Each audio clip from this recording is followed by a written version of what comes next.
There's this guy that comes in my house. He's kind of creepy, he scares me, and he raids my pantry.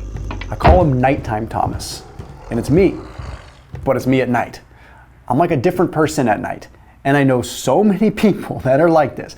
Nighttime Thomas makes cruddy decisions with his diet. Nighttime Thomas is out of control. My wife will tell you that she doesn't like Nighttime Thomas. Nighttime Thomas drops crumbs of food on the floor because he's ravenously hungry and grabbing things out of the pantry. Now, I've gotten it under control, but I know that there's a lot of people out there that deal with this. So how do we combat Nighttime Thomas, or how do we combat these nighttime versions of yourself? Hey, if you like macadamia nuts, after today's video, check out House of Macadamias. I am telling you, I have had a lot of macadamia nuts in my day. This company does it right. So 20% off discount using code Thomas20, but they're not just macadamia nuts. They're not just chocolate dipped macadamia nuts. They're not just white chocolate dipped macadamia nuts that don't have sugar. They are also awesome macadamia nut bars. The first bar that I've ever seen where the primary ingredient is macadamias. I am telling you, there is not a bar like this on the market. I am promising you that. But as far as someone that really watches what I eat is concerned, I love macadamias just because of the monounsaturated fat content, the omega-7 content, just a really unique compound when it comes down to the fatty acids. So House of Macadamias is 100% farmer owned, using 94 of the best South African macadamia farmers. So this stuff is legit, and they grow it only a couple of miles from where they actually manufacture. So when we're talking legit, we are talking legit.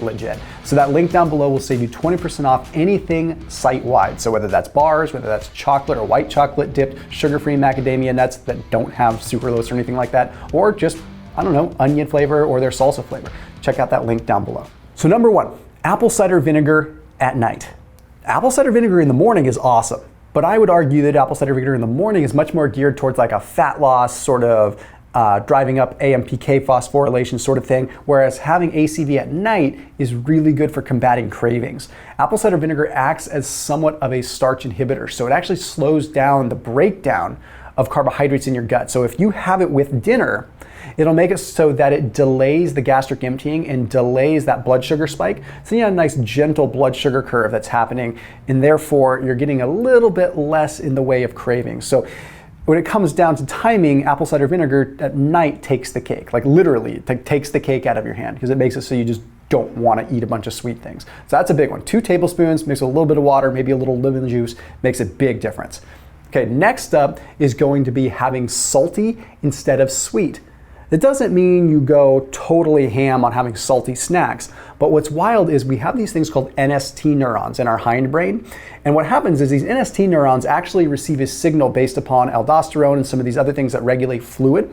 So when we're low in salt and we're actually craving salt, it triggers these NST neurons to drive us to get salt. Just like an animal that has a salt lick in its pen is going to be driven to that salt lick to get salt. So what happens is it's a very similar signal to what would be satisfied if we ate something sweet. So eating something sweet will pacify this salt craving, when in reality what we needed was salt.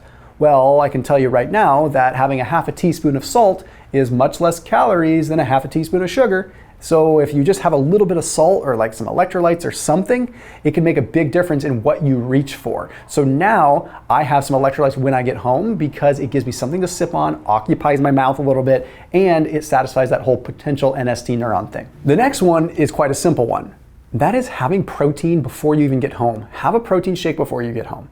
Look, I know that people are going to say, hey, don't have a protein shake, don't have that artificial garbage, have the real food. If you can have the real food, eat a chicken breast on the way home. But in reality, it's probably more practical to have a Ziploc bag or have some protein powder on hand and just drink a protein shake on the way home. Okay, when I was in the corporate world and I was losing a lot of weight and I was working typical 9 to 6 hours, on my way home, I would have a protein shake. And then by the time I would get home, as much as it would upset my wife, I wouldn't really want to eat as much dinner. So Nighttime Thomas wasn't as big of a deal. And getting it ahead of time makes all the difference in the world. There are studies that demonstrate that eating protein first attenuates the glucose response. Now, it isn't all about the glucose response. Okay. Now, there's a lot of nuance with the whole blood sugar spiking, blood sugar falling thing. Like blood sugar falling doesn't necessarily mean you're going to drive up your appetite. but it does mean that you're going to have changes in gut incretins and different hormones that can drive hunger, and it's not worth the risk when it's easy to control. Next one is having potatoes as your starch. If you want to have carbs with dinner, if you're having big starchy carbs, and you have a choice to have some potatoes versus, say, rice, I would opt for the potatoes. And the reason behind this is twofold. For one, potatoes are arguably a little bit easier to assimilate in terms of like how easy they are on the body. People generally are easier off with potatoes than they are with like grains, just generally when I talk to people. But they also contain a protease inhibitor, okay, protease inhibitor 2. What this does is because it slows down the breakdown of proteins a little bit, it actually decreases the breakdown of what's called cholecystokinin, okay, also known as CCK. I talk about it a lot on this channel. CCK is created or increased in our gut when we are breaking down like fats and breaking down certain things. Okay, so when CCK is elevated, it totally satisfies us. We don't feel like we need to eat. Okay, that's the benefit of consuming fats. The hard part is you have to consume a lot of fats to get there in terms of calories. So I don't say just eat fats to pacify your appetite because it's way too easy to go overboard on calories. So with this potatoes with dinner sort of thing, you have the potential to be satiated for a longer period of time because CCK is taking longer to break down because of the protease inhibition. This next one is wildly interesting. It was published in the European Journal of Clinical Nutrition. It took a look at MCT oil. You're probably thinking, I'm not doing keto, I don't need MCT oil. What the heck is Thomas talking about? Stuff's a big sham. MCT oil is interesting. So this study demonstrated that having a little bit of MCT oil, like just 5 to 10 grams of MCT oil, versus like a longer chain fat that you might get from like almonds or something, that actually attenuated their appetite. It dropped their appetite significantly. So an hour later, when they measured how much they ate for lunch, they ate significantly less lunch when they had MCT oil. Now I know this study was looking at lunch, but the same applies with dinner. So if you have MCT oil powder or just straight up MCT oil, it could make a very, very big difference in how much you want to graze when you get home.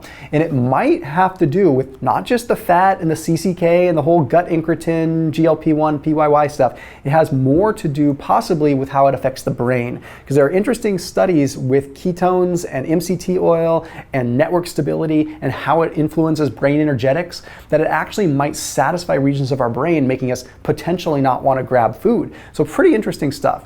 Now this next one is not rocket science, but it's probably the most powerful and also the most difficult to wrap your brain around at first. Have a monumental sized breakfast compared to what you're probably doing now.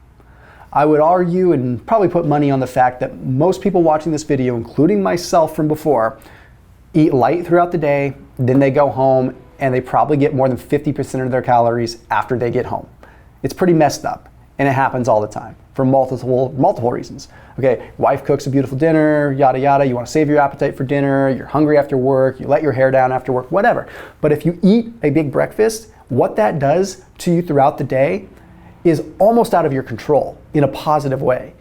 And I know sort of this anti-establishment feel of, I don't want to have a big breakfast because it's what they always tell me to do. And I know we all want to go against the typical system and be nonconformists in some ways, but I will tell you that that's one thing we've probably gotten right. Eat a big breakfast. It doesn't need to be a high glycemic breakfast. No one said that. No one said you need to eat 4 boxes of Fruit Loops with some whipped cream on them, right? I mean, that sounds really weird. But I am saying eat a good calorically dense breakfast. A couple of things I don't want you to do. Things that are going to help keep nighttime Thomas from coming into your house too. Okay, first off, don't do intense exercise in the evening. Okay, now resistance training, I'm okay with some intense resistance training, but definitely don't do intense, super high intensity interval type cardio work. If you can get it earlier in the day, that's better. If evening's the only time you can get it, then do it. But try to keep your milder workouts to the evening. Why is this? Well, the hard workouts are usually the ones that drive up the appetite the most. But they drive up the appetite disproportionately to how much you actually burned. Right? If you go out for a walk and burn 100 calories, you're not going to try to recoup those 100 calories. But if you go and you train hard at Orange Theory and burn 300 calories, you're probably going to go home and eat 700 calories just because the appetite goes up. So if you're really prone to those things, that's not the best plan for you. But if it's the only time you can get exercise, do it. Avoid sweet beverages. Okay, that cephalic insulin response is a potentially real thing, but more so, it just lights your brain up and suddenly you want the cravings. I go for the saltier beverages. I go for the electrolytes. I go for things that are like carbonated water or lemon water, stuff like that at night. Don't eat a bunch of super high-fat snacks, okay? Now, I love my macadamia nuts like I mentioned, but that's something I have earlier and midday. I usually don't have them at night because they're so dang delicious, I eat a smorgasbord of them and it's a problem. And then lastly, don't eat after dark. If you can just set those ground rules for yourself, it's easy. One of the things that I've added in if I really feel like I have to eat after dark is seaweed snacks. I feel like there's practically no calories to them, practically no glycemic response. They have a powerful effect when it comes down to gut incretins. They can help out with glucagon-like peptide 1, PYY, these things that help keep us satiated. So if you absolutely positively have to eat after sunset, try seaweed snacks. I'll see you tomorrow.